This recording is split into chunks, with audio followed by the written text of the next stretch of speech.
Assalamualaikum warahmatullahi wabarakatuh. Perkenalkan, kami dari kelompok 3 pada mata kuliah grafik komputer. Kami mengambil submateri, yaitu format gambar, yang dimana pada kelompok kami beranggotakan sebagai berikut. Yang pertama itu ada Rizky Marpaung, dengan NIM 21 1055 20 10 54. Beliau sebagai admin dan editor pada video kali ini. Yang kedua ada Ahmad Farhani Damyati, saya dengan NIM 22105520 1116. Saya sebagai editor pada bagian PowerPoint sekaligus moderator pada presentasi kali ini. Yang ketiga ada Muhammad Aris Fadilah dengan NIM 21 1055 20 10 80 sebagai orang yang mengumpulkan seluruh bahan-bahan materi yang akan digunakan dalam presentasi kali ini. Baik, sebelum mengenal lebih jauh, kita harus mengetahui latar belakang apa itu format gambar. Jika Anda seorang desain grafis, mengetahui kegunaan eksistensi gambar adalah hal yang wajib. Ini bertujuan agar Anda tidak salah menggunakan format gambar, yang dimana format gambar merupakan cara untuk mengatur dan menyimpan file yang biasanya terdiri dari data-data, warna, cahaya, ataupun ilustrasi yang berupa objek dalam berupa gambar. Selanjutnya, pengertian format gambar. Dalam Kamus Besar Bahasa Indonesia, gambar adalah tiruan barang yang dibuat dengan hasil coretan, baik itu dengan pensil ataupun aplikasi, yang dimana gambar tersebut memiliki representasi spasial atas suatu objek dalam bentuk 2 dimensi ataupun 3 dimensi. Format gambar ini disesuaikan secara fungsi dan manfaatnya, serta tujuan penggunaannya dalam kehidupan sebagai seorang desain grafis ataupun sebagai orang biasa.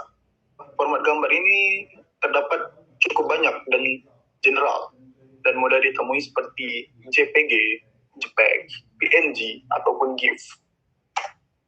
Selanjutnya kita masuk ke jenis-jenis dan prosedur format gambar. Pertama itu ada JPEG atau Joint Photographic Expert Group, yang dimana merupakan eksistensi gambar yang paling umum dan paling sering ditemui di masyarakat. JPEG cukup bagus sebab terdapat kompresi OSI yang dimana kompresi tersebut akan berkurang saat ukuran file dikurangi. Anda bisa menggunakan format gambar ini untuk membuat ilustrasi, logo, ataupun bentuk lainnya sesuai dengan kebutuhan Anda yang disesuaikan dengan ukuran file. Apabila semakin tinggi maka akan semakin bagus, dan apabila sedikit direndahkan maka kualitas gambar akan sedikit berkurang. Prosedurnya, format ini mampu mengkompres objek dengan tingkat kualitas sesuai dengan pilihan yang disediakan format file, dan sering dimanfaatkan untuk menyimpan gambar serta keperluan halaman web, multimedia ataupun publikasi elektronik lainnya. Dengan mode warna RGB, CMYK, dan grayscale yang mampu menyimpan alpha channel, namun kewarna orientasi publikasinya elektronik ini maka berukuran relatif lebih kecil dibandingkan dengan format file lainnya. Selanjutnya itu ada PNG atau Portal Network Graphic, yang merupakan salah satu format gambar yang paling interaktif dan juga sering ditemui di internet setelah JPEG.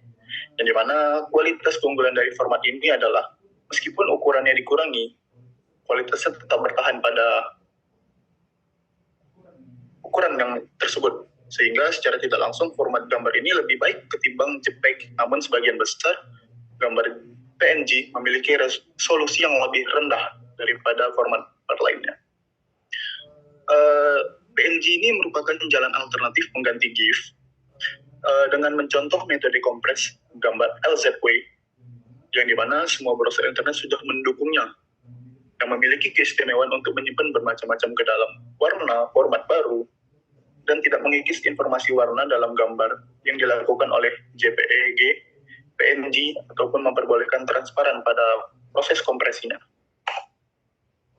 Oke, selanjutnya kita masuk ke GIF atau Graphic Interchange Format. GIF ini merupakan format yang sangat adaptif sehingga disukai oleh banyak orang. GIF merupakan salah satu format yang mendukung animasi bergerak. Meskipun beberapa format subjeknya tidak bergerak, yang dibentuk dari 256 warna yang ada di ruang warna RGB, dan biasanya karena jumlah warna yang terbatas, ukuran filenya akan berkurang secara drastis.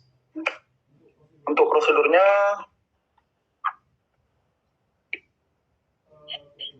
keterbatasan warna dan hanya memiliki ukuran 8 bit yang mendukung mode warna grayscale, tetapi salah satu warnanya bisa dibikin transparan sehingga kita bisa meletakkan gambar warna latar belakang yang berbeda-beda, serta format standar untuk publikasi elektronik dan di internet yang mampu menyimpan animasi 2 dimensi yang akan dipublikasikan pada internet, desain halaman web, dan publikasi yang dibutuhkan oleh pengguna.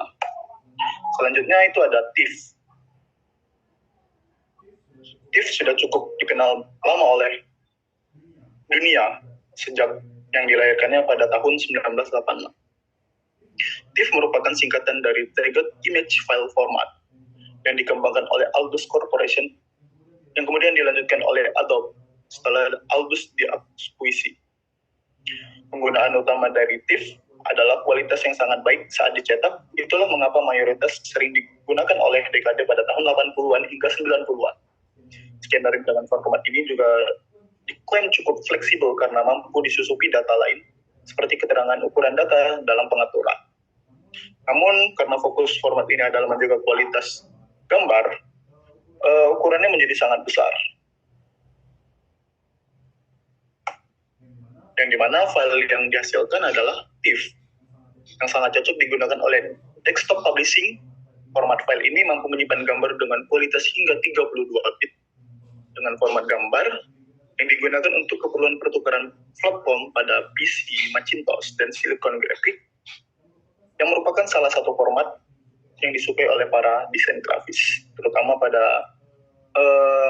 bidang publikasi atau percetakan. Selanjutnya itu ada PSD atau Photoshop Document.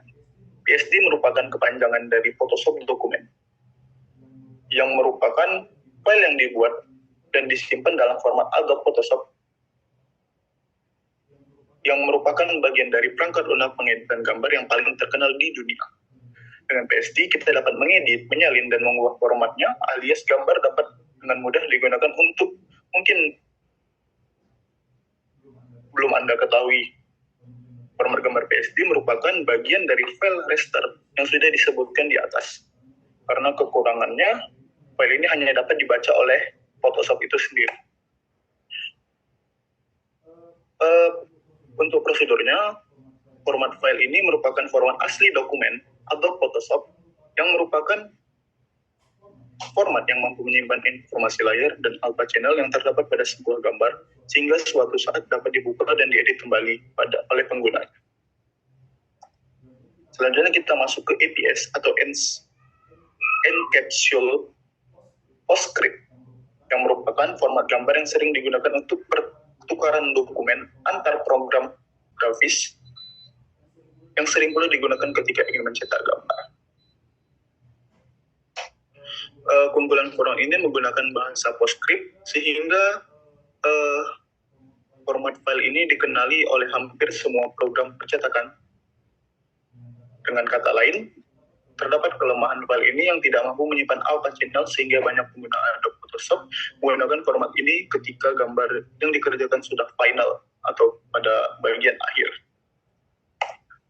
Selanjutnya kita masuk ke bagian bitmap atau BMP yang dikembangkan oleh Microsoft untuk mengakomodasi komputer DOS agar bisa menampilkan gambar digital bitmap. Nama resmi format ini adalah standar Windows bitmap yang menyimpan gambar format dengan fleksibel yang bisa kedalaman dari warna 4 bit, 8 bit, 16 bit, hingga 24 bit. Dalam keadaan awal, gambar format BMP ini memiliki kualitas yang tinggi karena belum mengalami sentuhan kompresi apapun. Gambar dengan format ini mampu lebih mudah diedit dan hanya ukurannya memiliki yang cukup besar, sehingga tidak cocok disimpan dalam waktu lama. Terima kasih. Berikut penjabaran dari kelompok kami. Mohon maaf apabila ada kesalahan dan kekurangan. Saya tutup. Assalamualaikum warahmatullahi wabarakatuh.